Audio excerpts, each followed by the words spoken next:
É isso aí.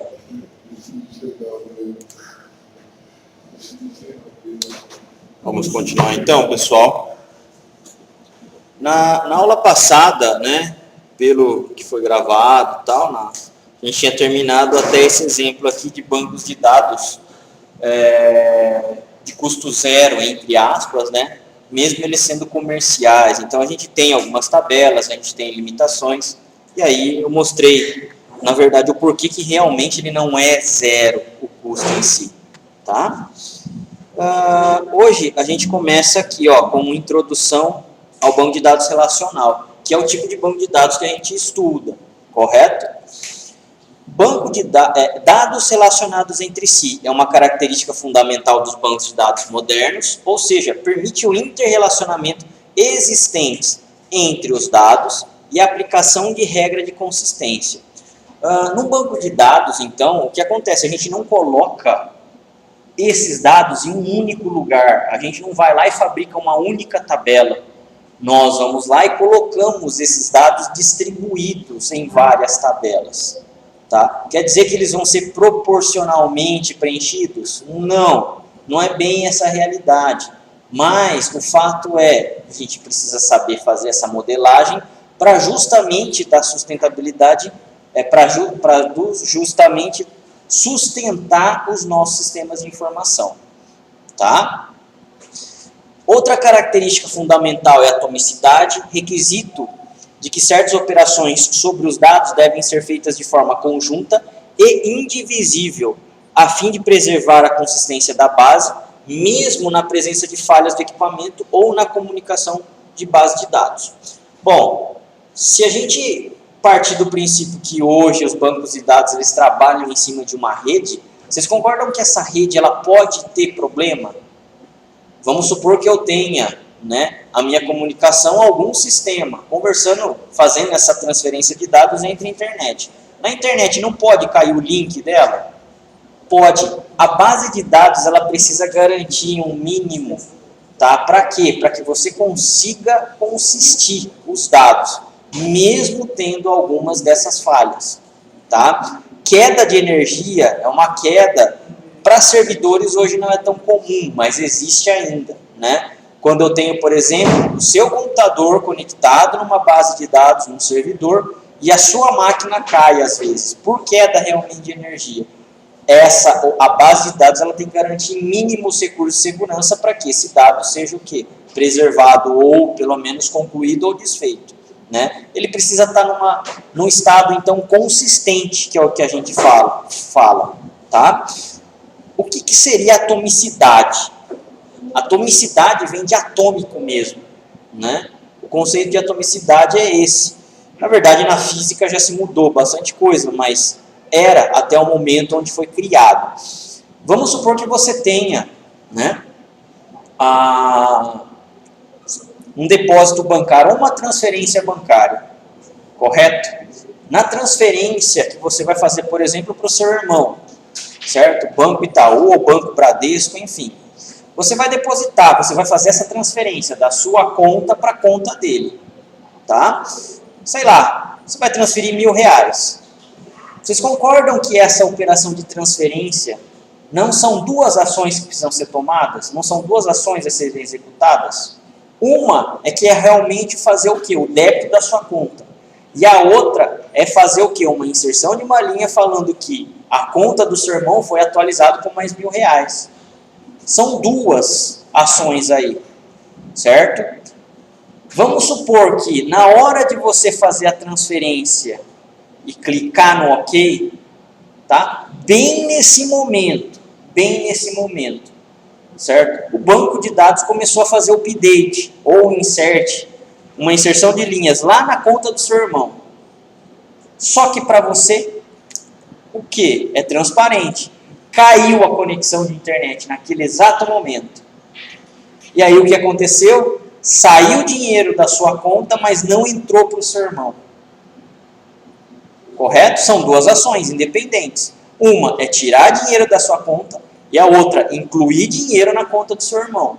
São duas ações. Vocês concordam que pode ter esse problema? Então, o que o banco de dados ele tem que fazer? Ele tem que enxergar essas duas ações como se fosse uma única. Ou realmente se faz essas duas ações, ou se desfaz ela, as duas, e acabou. Se desfazendo dela, você tem condição de pegar e executar novamente. O que não pode acontecer é justamente isso. As ações serem executadas independente, nesse caso, que é o que a gente está falando de atomicidade. Tá? Então, bons bancos de dados preservam essa parte. Correto? Então, ele vai te dar ferramenta para você tratar isso daí. Tá? Base de dados usualmente requer acesso simultâneo ou concorrente por vários usuários, cujas operações podem interagir, gerando inconsistências, como, por exemplo, a aquisição de passagem aérea para 2 passageiros distintos. Lembram-se de um dos exemplos que a gente comentou? Certo? Passagem aérea é um negócio muito complicado, ou cadeira de cinema até, que faz venda online. Cara, é difícil, a partir do momento que a pessoa clicou lá, ela tem que estar o quê? Num estado, certo? De reserva. Ah, a pessoa realmente desistiu da compra, ou passou um determinado tempo, certo?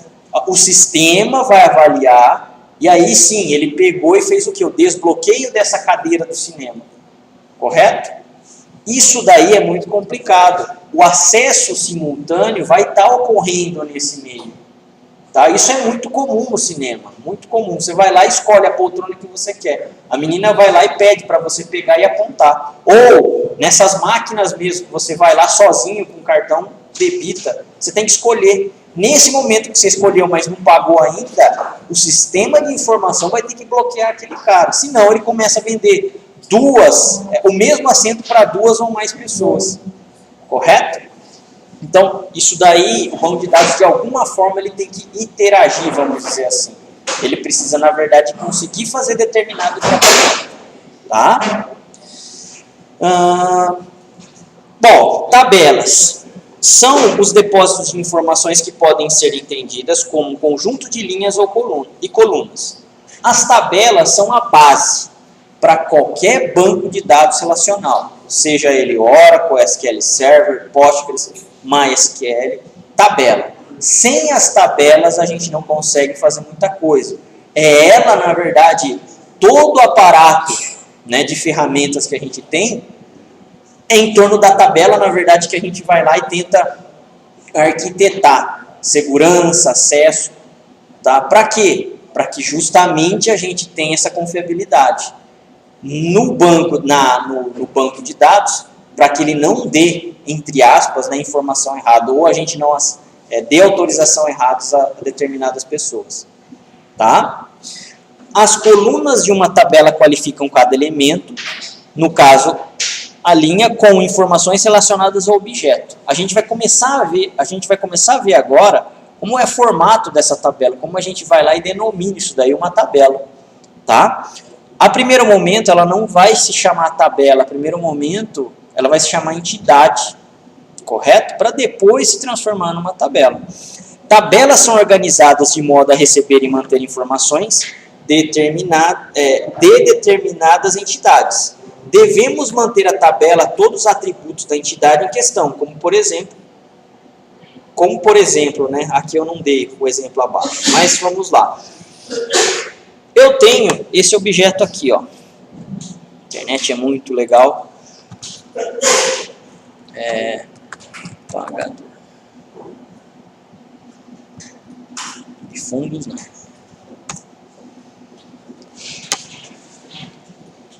Imagens. Esse cara aqui, ó. Correto? Bom, a gente vai precisar começar a classificar o que são entidades e o que são atributos, que é o que ele comentou ali. Entidade a gente pode interpretar como se fosse o quê? Um agrupamento lógico do quê? De atributos. Atributos são as características de uma entidade. Correto?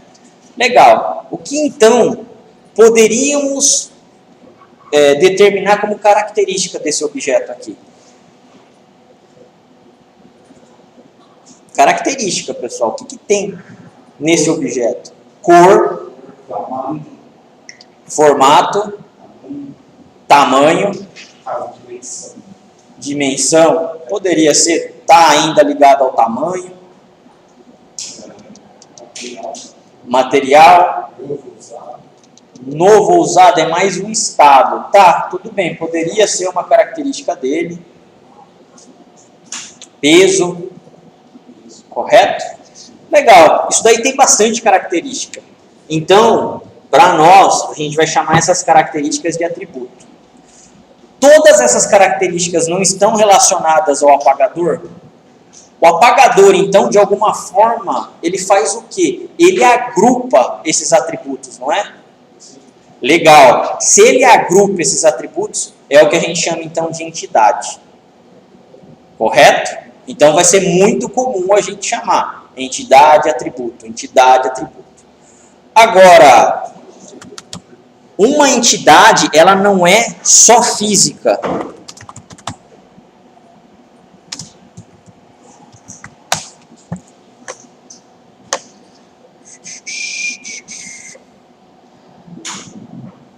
Pode ser isso daqui, ó, que vai servir também. Bom, cupom fiscal. Vocês já viram, todo mundo já pegou um cupom fiscal.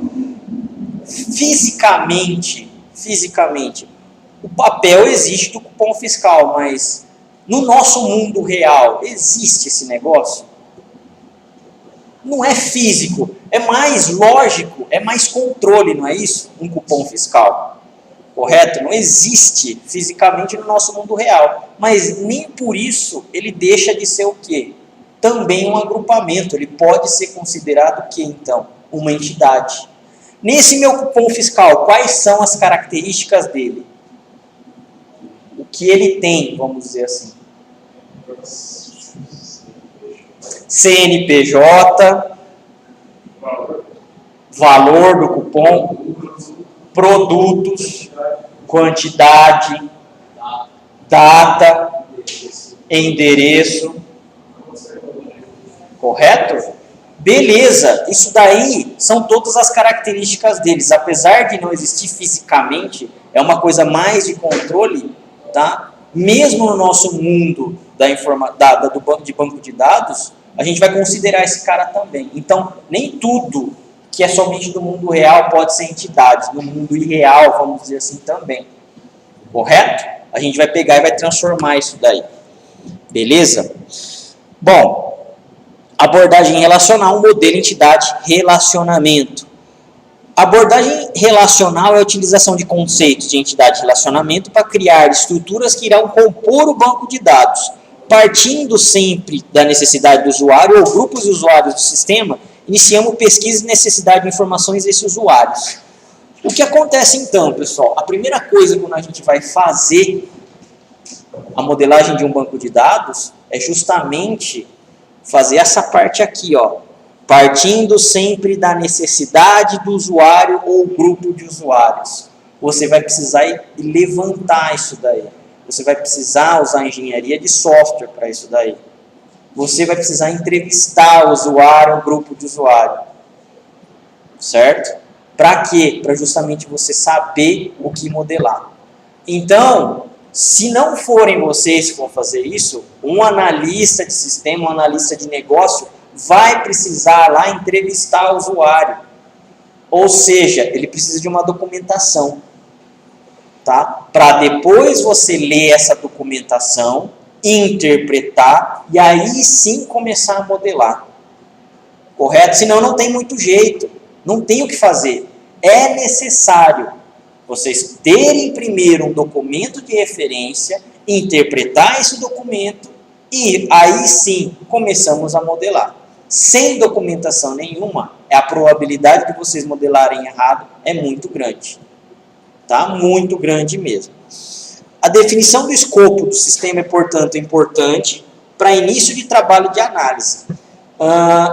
Vocês ainda não devem estar acostumados, mas quem já trabalha na área de levantamento de dados, né? Se você não fechar um escopo, se você não manter um objetivo, o usuário vai pedir para vocês controlarem até quem está passando de carro na calçada. O sistema ele vai ter que controlar isso se você não definir o que o sistema faz.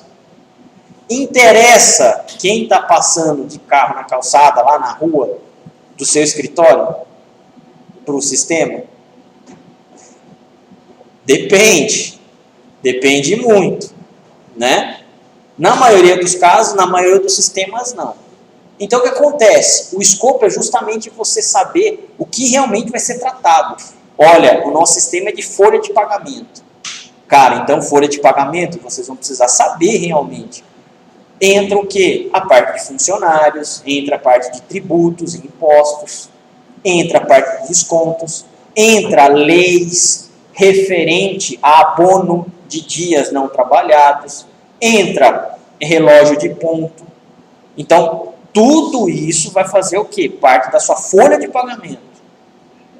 Tá? Contabilidade, dependendo de como for, às vezes entra também um pedacinho aí. Tá? Então, é necessário definir isso daí. Logicamente, a gente não vai ter tempo para fazer essa documentação. Eu já tenho que partir do princípio que vocês já sabem um pouco disso. Eu já vou, então, dar um documento para vocês interpretarem. Vocês não vão fazer esse levantamento, correto? Mas a gente já tem que imaginar que alguém fez aquele cara para a gente poder ler, interpretar e transformar. Ok aí? É comum no início do desenvolvimento de sistemas que não tenhamos a noção exata da tarefa a ser realizada. O maior erro nessa fase é admitir que já sabemos o que deve ser feito, seja por experiência anterior, seja por falta de tempo para conversar com o usuário do sistema. Isso daqui, na verdade, pessoal, é um pouco da engenharia de software. Quando você está no começo de um projeto, você realmente não vai saber o que trata-se o projeto. Tá? Por mais experiência que às vezes você tenha em determinado assunto, você não sabe tudo. É muito difícil. Tá? Mesmo os analistas sêniores, que já têm aí 8, 10 anos de negócio, cara, hoje é muito difícil saber tudo dentro de um sistema. Tá? E um dos erros é justamente não conversar com quem opera o sistema. Geralmente, um erro de empresa de consultoria é só conversar com key user. Ou só conversar com o gerente, ou com o dono da empresa, ou com o acionista. Agora, quem realmente está botando a mão lá na massa, colocando o dado, certo? Cadastrando o fornecedor, colocando os dados na nota fiscal, os caras não conversam. Isso daí é um erro absurdo. Tá?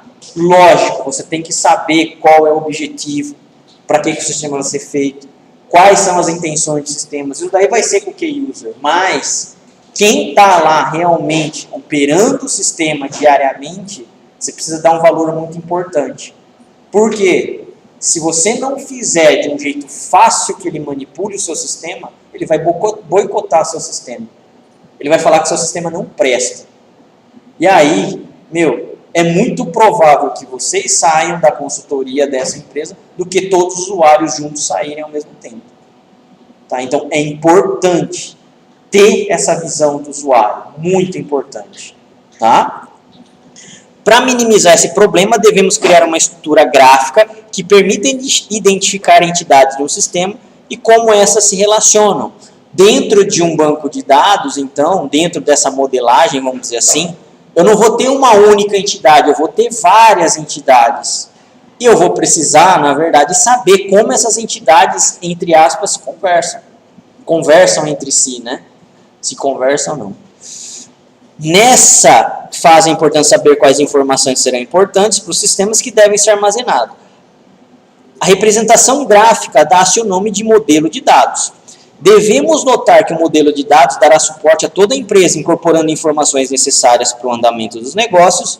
Ela será composta de entidades e relacionamentos, daí o conceito de modelo de entidade e relacionamento. Tá? Então, a gente, na verdade, vai desenhar, vai ser um desenho isso daí, vai ser realmente uma modelagem que a gente vai fazer. Tá? Vamos, no nosso caso aqui, utilizar um programinha para fazer isso, mas poderia ser feito na mão tranquilamente. Tá? E qual seria a vantagem de a gente utilizar esse modelo entidade de relacionamento? Né? Sintaxe robusta, modelo documenta as necessidades e informações da empresa de maneira precisa e clara. É lógico que não é qualquer um que consegue fazer a leitura depois de um modelo montado. ela precisa, na verdade, de um mínimo treinamento. Não tem como, tá? A pessoa que não sabe nada, ela não vai conseguir, obviamente, definir de cara o que aqueles desenhos querem dizer. É fácil, não é difícil, mas de cara não dá. É preciso explicar um pouco, pelo menos, para ela entender. Comunicação com o usuário. Usuários podem, com pouco esforço, entender o modelo. Aí sim, com algum esforço, entender o modelo. Facilidade de criação. Os analistas podem criar e manter o modelo facilmente. Dependendo, obviamente, da complexidade, sim. Tá? A maioria dos sistemas, sim, que são de natureza simples. Os mais complexos, realmente já é necessário ter uma documentação mais forte. Integração com aplicações. Diversos projetos podem ser interrelacionados utilizando o modelo de dados de cada um deles. Geralmente, dentro de uma empresa, a gente vai ter o quê? Um RP ou até mais RPs, aí, dependendo do caso. Vai chegar uma hora que esses dados precisam ser o quê? Agrupados, tratados de algum jeito. Se os seus dois RPs ou mais sistemas estiverem numa única base de dados, legal. Se eles tiverem bases de dados diferentes, você vai precisar tratar isso daí. Ou seja, fazer o que a gente chama de integração. Tá? Então, essa integração, na verdade, são com as aplicações. Não é um jeito tão fácil, não é tão fácil fazer a integração, porque vai existir regras para isso, tá? Mas é possível, e muitas das empresas utilizam esse tipo de recurso. Utilização universal. O modelo não está vinculado a um banco de dados específicos, mas sim ao modelo da empresa, o que garante sua independência e implementação. Quando a gente está nessa fase de modelagem, pessoal, a gente ainda não pensa em que tecnologia que a gente vai trabalhar. Se é Oracle, SQL Server ou MySQL, para a gente não importa muito. Tá? Isso daqui, na verdade, é o quê? É o projeto. Lógico, vai chegar uma hora que vai ser necessário definir a tecnologia, mas não é o caso agora. Tudo bem? Beleza? Objetivos. O principal objetivo da modelagem é desenvolver um modelo que, contendo entidades e relacionamentos, seja capaz de representar os requerimentos das informações de negócio. Como, por exemplo, um catálogo de CD. Então, nesse desenho que a gente tem, que é o que a gente chama de modelagem, na verdade vai ter o quê? A gente vai precisar enxergar o espelho, na verdade, da empresa, do que ela tem de regras de negócio. Correto? O que é regra de negócio mesmo? Vocês lembram alguns exemplos? Sempre vocês vão ouvir falar nisso, tá? Não só na minha disciplina. São regras que moldam a empresa. Correto? São regras que moldam o funcionamento da empresa. Exemplo, quantidade de parcelas máximas que eu posso vender sem juros. Correto? Horário que a minha empresa pode receber mercadoria. É uma regra de negócio. Certo? Quantidade de mercadorias máxima no meu armazenamento. É uma regra de negócio. Valor mínimo de compra, certo, de um cliente é uma regra de negócio. Então, todas essas regras vão servir para quê? Para moldar como a empresa trabalha dentro do sistema. Sem essas regras, basicamente, não se tem um sistema. O sistema justamente é feito para que essas regras sejam cumpridas. Correto? O banco de dados, ele não trabalha diretamente com a regra. Geralmente, a regra de negócio, quem cuida é a aplicação. Ou seja, o seu sistema que está lá em .NET, em Java, em PHP, é ele que faz essa consistência para vocês. A base de dados, na verdade, ela vai lá e armazena o dado já tratado, vamos dizer assim, pela aplicação. Tá? Aqui, por exemplo, ó, isso daqui é um formato tabela, não é? Ó, linhas e colunas. Linhas e colunas, correto? Legal. Se eu tenho colunas aqui, ó, e mais linhas aqui, deixa eu pegar algumas aqui, ó. Eu tenho um formato tabela. Mas vocês estão vendo aqui que, por exemplo, eu não tenho nome repetido aqui. Opa. Aqui, ó. Eu não tenho nomes repetidos aqui, ó. Legal. Para um banco de dados, isso é ruim. Eu começar a ter duplicidade de dado. Correto? Mesmo isso estando num formato tabela, não quer dizer que esteja modelado. Correto? Então a gente começa a evitar esses tipos de erros. Tá? Às vezes e muito raramente é inevitável, mas é necessário. A gente separar esse cara em uma outra entidade. Entidade, por exemplo, autor. Correto? E aí depois fazer a ligação entre eles. Seria um dos casos aqui. Tá? Bom. Seria a mesma coisa do CD. Isso. Aqui, ó. Boa observação. Mais do mesmo e mais do mesmo. Não está se repetindo? Isso daqui seria o quê? Seriam características do meu CD, não é isso? Então, aqui no nosso catálogo deveria ser separado. A gente deveria separar isso em outra entidade para agrupar justamente só essas características. E aí, isso aí a gente conseguiria fazer um relacionamento entre essas entidades. Correto? Legal. Um dos principais problemas no relacionamento com o banco é a redundância. Opa! Aqui, ó. Ou repetição de informação. Sempre que houver duas informações, nunca se saberá qual delas pode se confiar. Atenção, pessoal. A redundância, vamos dizer assim, ela não é boa, tá, para o banco de dados. Por algumas razões, a gente vai ver aqui agora. Só que é o seguinte, nem sempre você vai conseguir tirar a redundância. Tá? O modelo entidade relacionamento, ele prega isso, ele fala muito disso. Só que na prática, realmente, quando a gente às vezes vai modelar uma base, cara, às vezes é necessário. Não tem jeito. Às vezes você vai lá e vai ter que pegar e controladamente repetir essa informação em um outro lugar. Repetir esse dado em um outro lugar.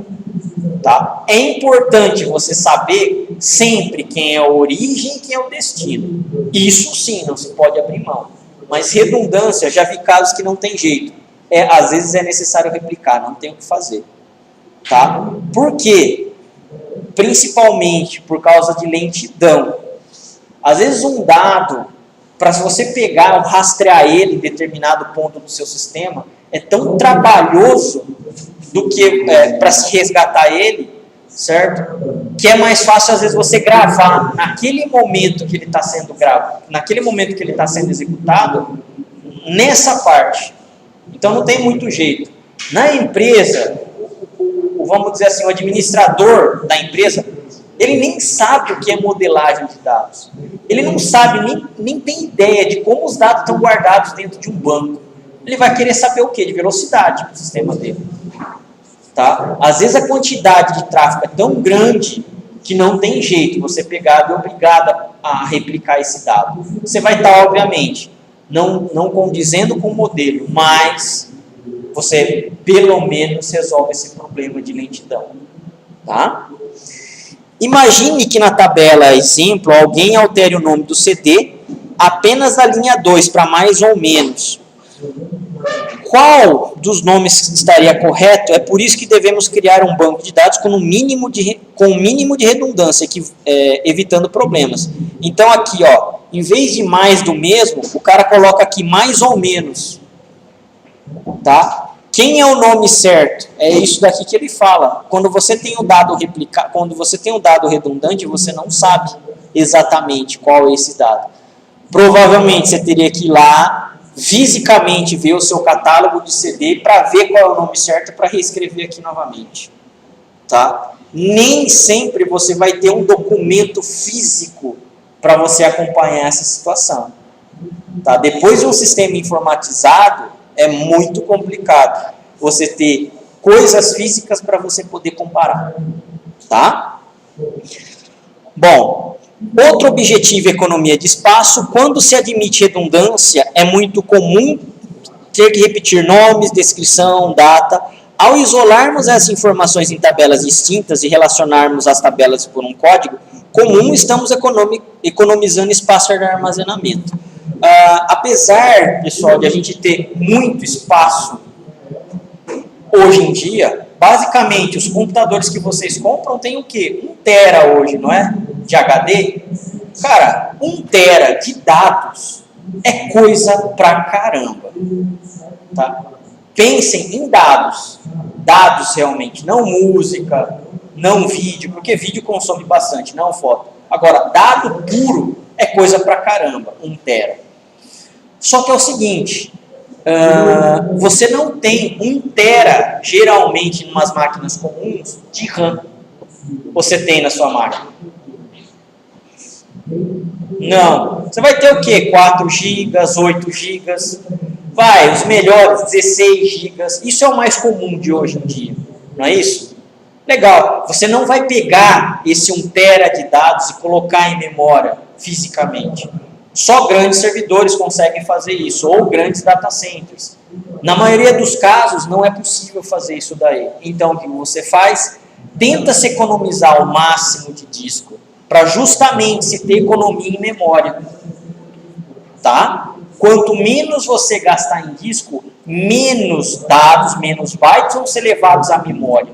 Consequentemente, o seu sistema vai ser o quê? Mais rápido para tratar isso daí. Tá? Isso a gente está falando em computador. E quando a gente tem smartwatch, por exemplo, para programar? Tá? Smartwatch é que hoje celular tem uma potência absurda, né? Mas enfim, smartwatch é uma tecnologia o quê? Que não tem tantos megas ou tantos gigas de RAM. Arduino, da Raspberry Pi, cara, não tem. Você tem uma quantidade limitada ainda para esse tipo de hardware. Então, é por isso que é importante você saber trabalhar com o mínimo. Justamente para quando você tiver que fazer uma programação para esses dispositivos, você já saber trabalhar com eles. Se acostumem com isso. Correto? Bom, entidade, então a gente já comentou um pouquinho, é um agrupamento lógico de informações interrelacionadas necessárias para executarmos atividades no sistema. Uma entidade normalmente representa um objeto do mundo real ou não. O exemplo do apagador, mundo real. Ou não. O exemplo do cupom fiscal é um exemplo que não é do nosso mundo real. Correto? Quando não contém informações relevantes ou operações da empresa. Tá? Quando transportados ao modelo físico, que seria o banco de dados, chamamos a entidade de tabela. Então, no nosso MER, modelo, entidade, relacionamento, se tem o nome de entidade. No banco de dados, a mesma coisa. Esse agrupamento de dados se tem o nome de tabela. Entendidos aí?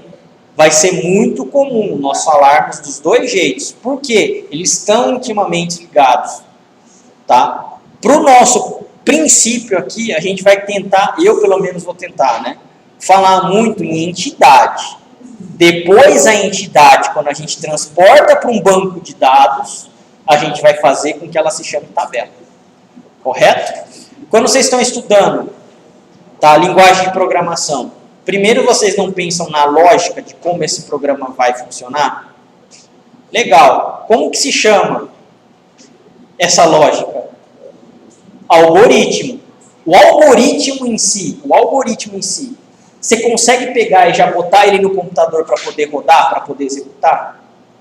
Você está numa fase do que? Nessa parte do algoritmo, de pensar, não é isso? Vamos dizer assim, seria uma documentação, uma pré-documentação do seu sistema. É nessa fase que a gente está aqui com o modelo entidade relacionamento. A gente não consegue pegar esse modelo, colocar ali no computador e já fazer o banco de dados executar ele. Não. Primeiro é essa fase. Para depois vocês transformam o algoritmo em programa, não é isso? Em fonte. Aí sim, o fonte você compila.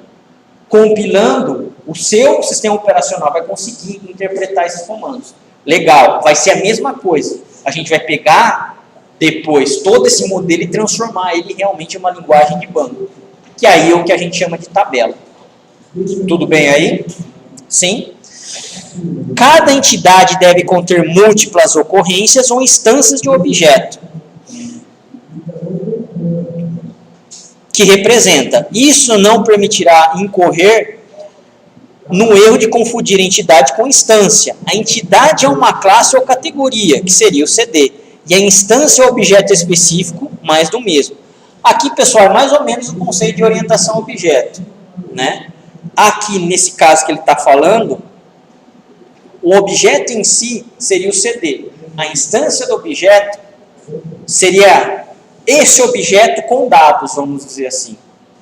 Tá? No modelo entidade de relacionamento, eu não gosto de ficar comparando muito orientação a objeto, mas os autores ainda colocam.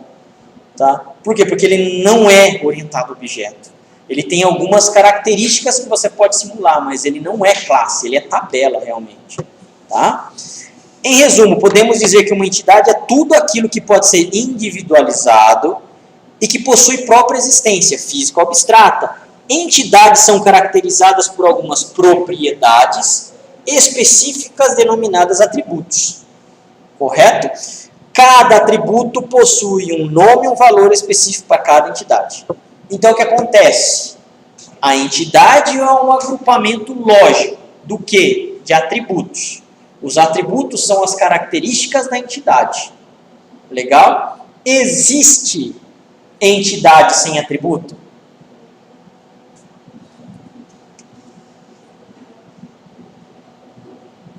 Não, não tem como existir. Eu preciso justamente dessas características para poder ter um agrupamento. Senão não tem lógica a entidade existir. Tá? No modelo a gente vai até desenhar, mas depois vocês vão ver que a gente pode descartar ela, porque não tem realmente existência. Preciso de atributos para se compor a entidade. Tá? Exemplos de entidades. Pessoa física ou jurídica seria uma entidade. Qual seria aqui os atributos dessas entidades?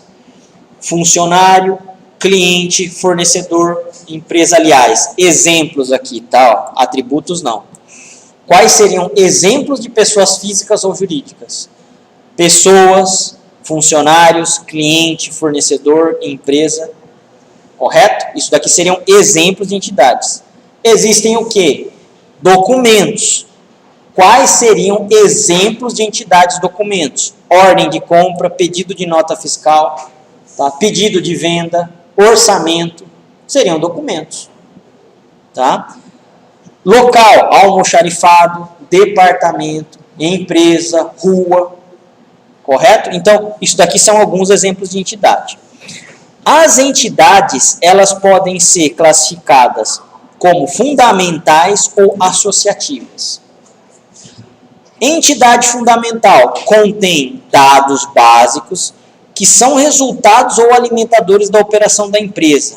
Ou seja, geralmente no meu sistema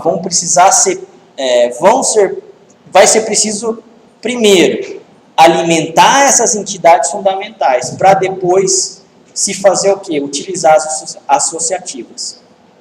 A fundamental é aquela entidade que realmente, tá, vai fazer parte de N lugares dentro do meu sistema. Tá? Por exemplo, produto. Se eu tenho vendas de produtos, qualquer seja aí, tá? Sei lá, arroz, feijão, batata, mandioca, enfim, produto alimentício. Esses produtos, eu não vou ter que alimentar eles em diversos lugares do meu sistema? Isso daí é fundamental. Agora, a gente tem associativa também, formada pelo relacionamento de duas entidades fundamentais, sempre que elas se relacionam de uma vez. Exemplo, autor e matéria, CD e autor, pedidos e produto.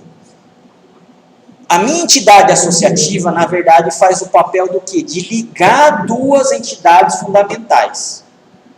Tá? Ela justamente tem esse nome de associação.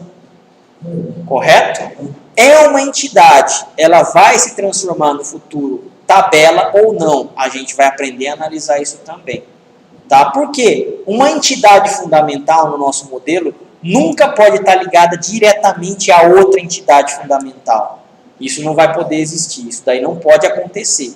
Se isso acontecer, a gente modelou errado. Tá? Então a gente vai aprender a utilizar a fundamental e a associativa. Pessoal, até aqui, beleza? A gente terminou, na verdade, então, essa partezinha aqui da aula 2, tá? E a gente vai seguir para o próximo slide.